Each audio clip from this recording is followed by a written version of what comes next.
Lords of the Fallen had a very rough launch, and it is by no means a perfect From Software copy, nor is it on the same level as Elden Ring. But make no mistake, this is a game that the developers put a lot of love into, and it really shows. So what is Lords of the Fallen anyways? Lords of the Fallen is a new Souls-like game in the same vein as the Dark Souls trilogy, but it is also a fresh reboot and a very loosely tied sequel to the 2014 original Lords of the Fallen that failed to meet expectations with fans of the Souls-like genre. I am one of those fans. I remember the original for its clunky movement, controls, combat, and its awful and boring bosses. But now nearly 10 years later, this series is back with a fresh reboot. But did they meet expectations this time? Well, it's complicated. So let's dive into it. But before we get further into this video, I just want to say thank you to CI Games for sending me a review copy of the game.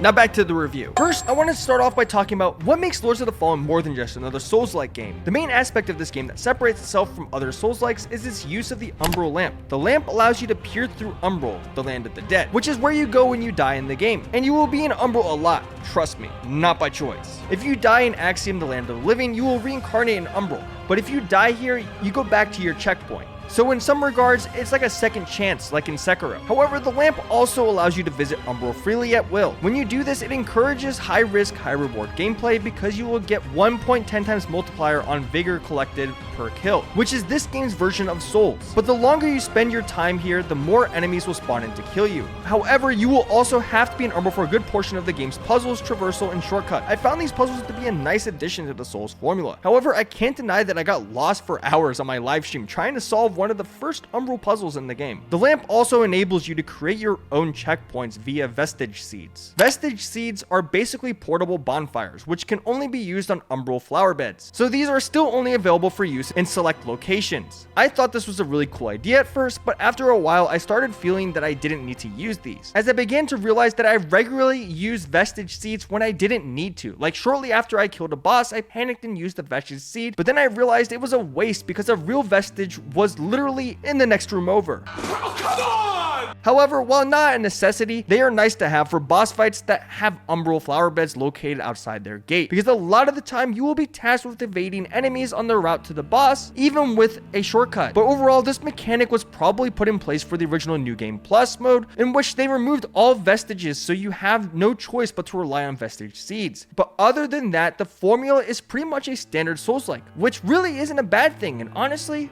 I prefer it that way. Now, let's shift our focus to a mechanic that can make or break a Souls game: combat and movement. Lords of the Fallen's combat and movement is not perfect, but it's serviceable. Dodging can sometimes feel a bit odd to me, however, at the same time, it has good invincibility frame. I can only describe it as something between Bloodborne and Dark Souls 3. Sometimes when I expect to roll, I instead strafe, which can be problematic at first, but after getting used to it, it's not too bad. However, it really irks me that I can't map the sprint button to holding down B or circle on a gamepad. But overall, in Lords of the Fallen, you will always feel like you're in control of your character, unless you're an idiot like me who spams attack and dodge. And the combat is not nearly as clunky as some have said. Lords of the Fallen also encourages aggressive playstyles similar to Bloodborne. If you block an attack, you will lose some of your health, which turns into wither. However, this encourages aggressive play because if you land hits on an enemy or boss in this state, it will replace your wither with health, so long as you haven't gotten hit yet. Also, parrying is encouraged to stun enemies, which allows you to land a heavy attack on them. However, not every enemy is parryable. While I haven't gotten too deep into multiplayer in this game outside of one bizarre invasion, I can't really say much about it as I rarely ever play multiplayer in Souls-like games outside of summoning friends. But what I can talk about is bosses. The bosses in Lords of the Fallen can range from being epic to downright awful. The first real boss in this game, Pieta, however, is outstanding. She was hard as nails for me to beat, but the fight itself was just epic and really shows what the game is capable of.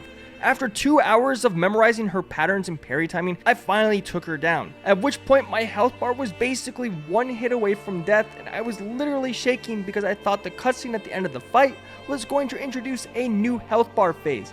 Yeah, these past Souls games have really traumatized me with secondary health states. Overall though, the bosses in this game are a mixed bag. There are some bosses I love like Pieta, and some I despise like the Hush Saint, which was a really annoying gimmick boss, and the dog lady towards the beginning of the game was a pain in the ass because the dogs literally never stopped spawning. Seriously, one of the most annoying bosses I've ever fought. But bosses as a whole in this game are on average a massive improvement over the 2014 original. The world design in this game, however, is where they really knock it out of the park. It feels like the map is very intricately designed. It reminds me of Dark Souls 1, like how you could take an elevator so far along your journey and somehow end up back at Firelink Shrine. This game has a good amount of those moments. I won't spoil those moments because they are really great to experience going in spoiler free, but I really like when these games do that, and it is something that has been sorely missed from the Souls series for quite some time. I do, however, have a problem with the world design in one regard. Why the f did you start us in this game's Blight Town? Seriously, one of the most annoying and most difficult to navigate levels is right at the beginning of the game. Pilgrim's Perch, while not terrible in design, it's just brutal to have so early in the game,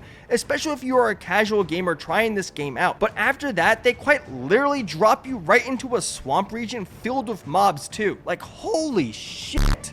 This definitely discouraged a lot of people from continuing past this point. But to be honest, neither level is technically bad. It just blows my mind as to why they were so early in the game, and it's a very rough first impression.